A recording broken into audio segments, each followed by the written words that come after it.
Welcome to the Thickness Podcast. Well, folks, how are we? Welcome back to the Thickness Podcast. This is the Road To Mera Peak, Episode 3. I am Niall Timoney. I am your host. I love saying that. Thank you very much, folks, for all the kind comments for the last couple of episodes. It really means a lot. It means a lot to hear from people. To hear from people that were on the trip, but more so from people that weren't on it, that don't have any connection to me or anybody else that's on it. They said they've really enjoyed that, and it's been descriptive and it brings them to the place. So that kind of stuff is really it really means a lot to me. So thank you.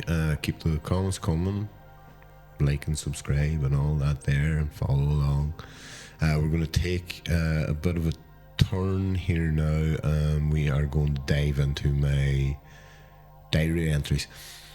So yeah, I'm going to be open and honest about what I wrote, what I was feeling at the time, and how things turned throughout the whole expedition. So yeah, this should be interesting to read along with you. So we're going to start off with day one. In day one, I wrote it down as like part one. Part one of day one was the emotional breakaway. Day one begins with the reality of leaving. The reality of leaving the kids behind. I woke at 6 a.m. that morning. So this is now reading from my diary. 6 a.m. start, coffee. Kids and Amanda up at 6:30. Poor Max really upset about me leaving. Robin not so much, thankfully. Piled into the car for the run for the airport bus at 7. So yeah, the Dublin airport bus leaves Donegal town. It's 10 minutes drive from our house, and if you're not there on the dot of when and before when the bus goes, it's gone without you, so there's no waiting around. And I just want to thank Jim O'Boyle for hooking me up with the bus tickets. Much appreciated. So yeah, onto the bus. It was running a wee bit behind.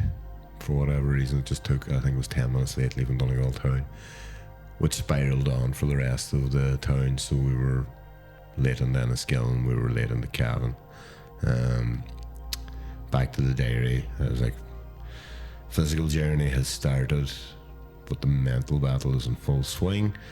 I know this is a long separation, 15 days without my loved ones. It's the most difficult part for me. I'll miss Amanda and the kids brutally. I have no one to lean on this trip. 2 weeks plus without them will be difficult. And I end that entry with, I know this is a selfish trip, I have to make it worthwhile. And that was the hardest part for me of this trip. It was the leaving of Amanda and the kids behind. It was the guilt, I suppose, of being away from the house and leaving it all in Amanda's hands. So yeah, to cope, I turned to distraction, put on an audiobook that I had downloaded, The Shadow Call, a thriller about CIA operatives, and then we press on for Dublin. So the next part of the entry is getting through checking in security. I managed to breeze through, which, if anybody has travelled with me or knows me, I don't get through airports without generally being pulled over for a pat down, for a bag search, or for some kind of random check.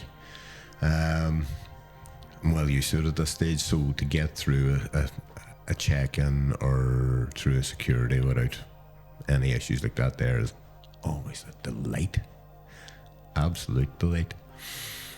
So yeah, through security, into the duty-free shop, and then I've decided, well, we're in the airport. Can't pass an airport without a wee airport pint. So I get myself a Guinness, Liz joins, and then Ed. And Ed was joining us for the first few nights and then going doing the Everest Base Camp trek on his own. And then Jason joined us. So we were there, we had a couple of drinks, and then we were just getting ready for our first flight, which was Dublin to Doha, which was 7.5 hours long. And then a layover, which the layover was for a couple of hours, and I somehow managed to get the gate wrong and sat for at least an hour before I figured, God, it's very, very quiet here for a flight that's going to be full. So I rechecked the gate and the gate details on the screen, figured out I was in the wrong gate, which was a sprint to the gate for the flight. Made that flight no problem. A bit of a sweat just. And I just have wrote in there one single exhausted word: tired, which was going to feature a fair amount in the entries for this diary. So part 2 is officially day 2. I have wrote Kathmandu, chaos and kit check. So it's the morning of day 2 and we have landed in Kathmandu at 9:30 a.m. and I am just hit on the way in by the views. So I was just delighted I had booked the window seat. I had a view over the Himalayas coming in, which was just majestic. I would struggle to describe it in any other way. I was just fixated on it. I had my head pressed up against the window. I was just fixated on the view. I remember hearing a girl behind me going, what did she say? She said they were now the clearest they have ever seen. So this is an entry from the diary. The views of the mountains on the approach were simply spectacular. Someone behind me said they were now the clearest they have ever seen. It was just great. But then it was quickly brought back to reality, getting off the plane and getting into Kathmandu airport. So for anybody that has been there, they will know this feeling of dread as you walk in that door. It was just bodies everywhere. It was just literally people, and I mean sardine can sort of job. So it took 2.5 hours just to get through walking into the airport and getting through the gate to actually being inside and officially on Nepal territory. So the diary entry on that is apply for a visa at one spot, pay for a visa at another, then go through passport control, which took an hour. There was 10 screens that you had to apply for your visa with. It was a process, like, and it was a long, hard process, and a lot of the computers weren't working, and there was guys there helping and stuff like that, but it was hard. It was hard work. But we got through it. So we finally get outside, and we're met by a driver out there, and we're taken to the hotel. I run up, I get a shower. I was just delighted to get clean water on me, clean clothes, get a change, and just feel that bit of normality. Where are we at? Yeah. So we're back at the hotel, and we are then into the team briefing. So we meet the team, we introduce ourselves. Jason's not down at this stage, so it's all really informal.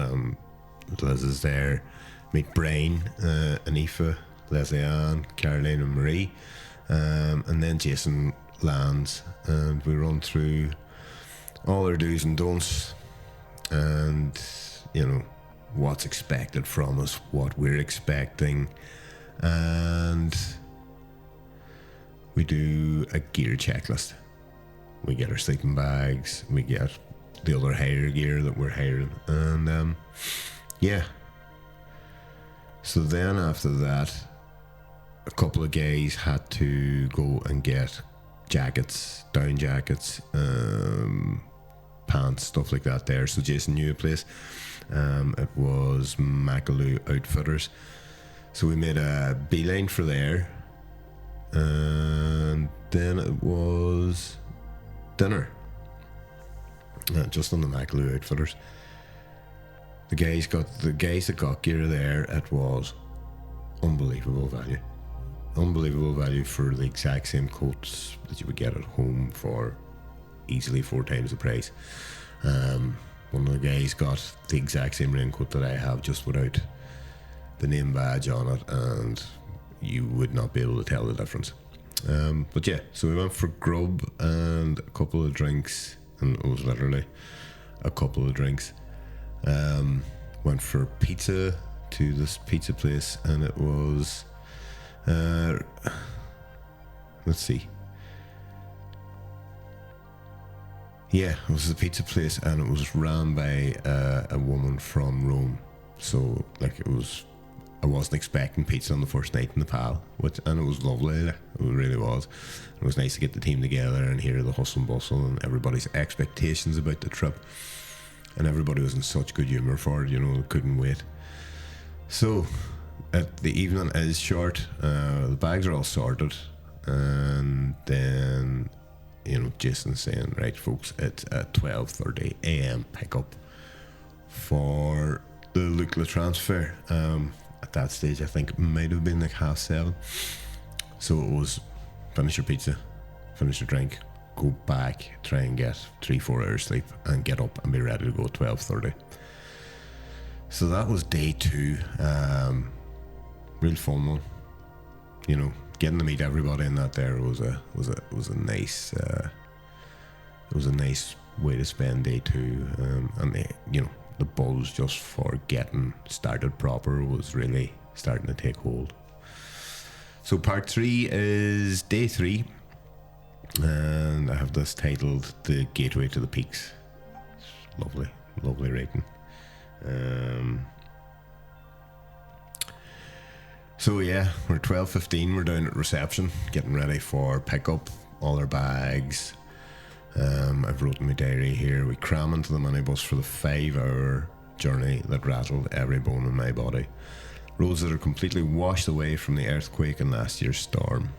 And yeah, it was. I've said in the other videos, I was wedged between Brian and Jason. I had my knees to here, and I was kind of, I was taking in as much of the scenery and as much of the journey as I could, while also trying to meditate and keep my sanity in check to some degree. It was an horrendous bus journey. It really was. We head for Ramachamp Airport. So it's a small airport that's used. It's been used for a while now as, the main one for Lukla.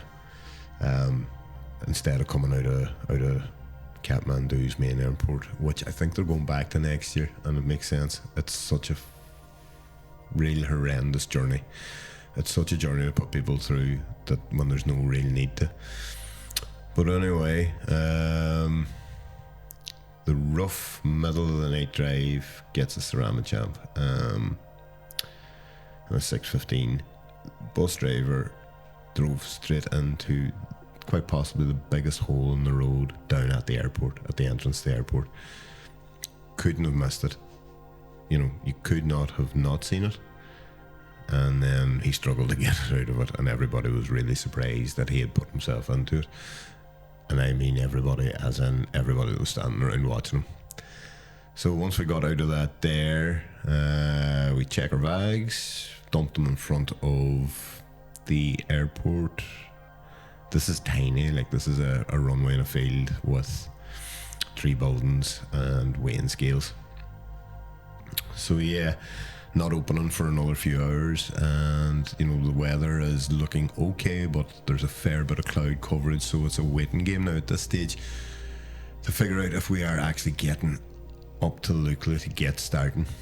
It could be that you could be delayed there for a day, you could be delayed there for 2 days, 3 days, God knows. But we managed to grab a few coffees, we have a chat, we sort of filter into a couple of wee groups, and then we eventually get the call.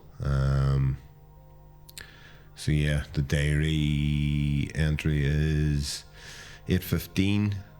So we landed at 6:15, 8:15, still waiting on a flight to arrive from Lukla Airport. Tired and jumpy at this stage. That was an understatement. We were on the go, obviously, 8 hours at that stage, and I just wanted to get to Lukla. I just wanted to get going and get moving, and it was great taking it all in, but it was we were all just getting tired at that stage. So it was really a game of waiting on the weather, waiting on the cloud. You could hear planes in the distance, but you couldn't see them. And, I wasn't sure if they were testing the flight path, if they were actually coming in from Lukla, if they were coming into the land, no more. But look at 10:15, a flight landed, which then it started. All these wee small 20-seater airplanes came landing in, so that was then. It was a hustle and bustle. Everybody had their bags checked, everybody was sitting there waiting to get called out to the runway, get into your plane. We were flying with Tara Airlines, which was fantastic. It's my sister's name. I was taking pictures of the airplane before we got onto it and sending them on to her when I got a bit of coverage. Me and Brian made a beeline for the front, so I could get a wee bit of video footage of the cockpit and the approach in. It was class. I've been lucky enough to do a couple of flight lessons back years ago, so I'm kind of used to that wee smaller light airplane, and this was class though. It was class. What have we got here? We diary entry, yeah. So it's only a 20-minute flight, but it's a turbulent roller coaster. We shook the whole way, but what an experience.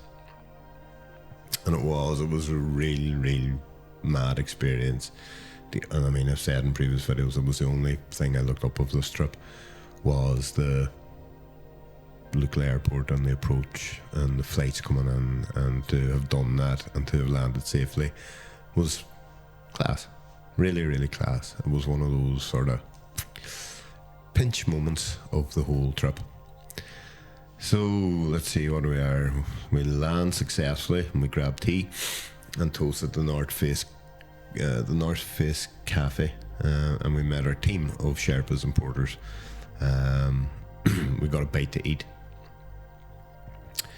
Ed headed off on his way with his porter and Sherpa for base camp, and we kind of done our last gear check and we got our rain gear out and that there, and we started getting ready at 12 p.m. for the first bit of actual hiking, which was our trek to the village of Paya. 5 hours we were given for it on a 12-kilometer sort of guideline. So let's see what the diary reads on this. His last hour was a bit of a struggle, but at that stage we were on the go for 16 hours. Yeah, I mean, reality of it was that Jason was asked a good bit. We long left, Jason. And the reply would be 2 corners. It was never 2 corners. Even when it was 2 corners, it wasn't 2 corners. But anyway, So yeah, we got there eventually. Day 3 ends in the Tea House Dreamland at an elevation of approximately 2,700 meters. After dinner, we're all goosed, absolutely wrecked, and we're in bed by 8 p.m. I'm sharing my brain, wrapped up in our sleeping bags. I'm in the bed, and the gear I was wearing for the day, with my down jacket and everything else, and in the bed, wrapped up, sleeping, gone out like a lamp. I mean, I was wrecked, so that's no wonder, First 3 days, first day proper of hiking are done, and it was class. Dinner was great. We all felt we earned and deserved it. But yeah, it's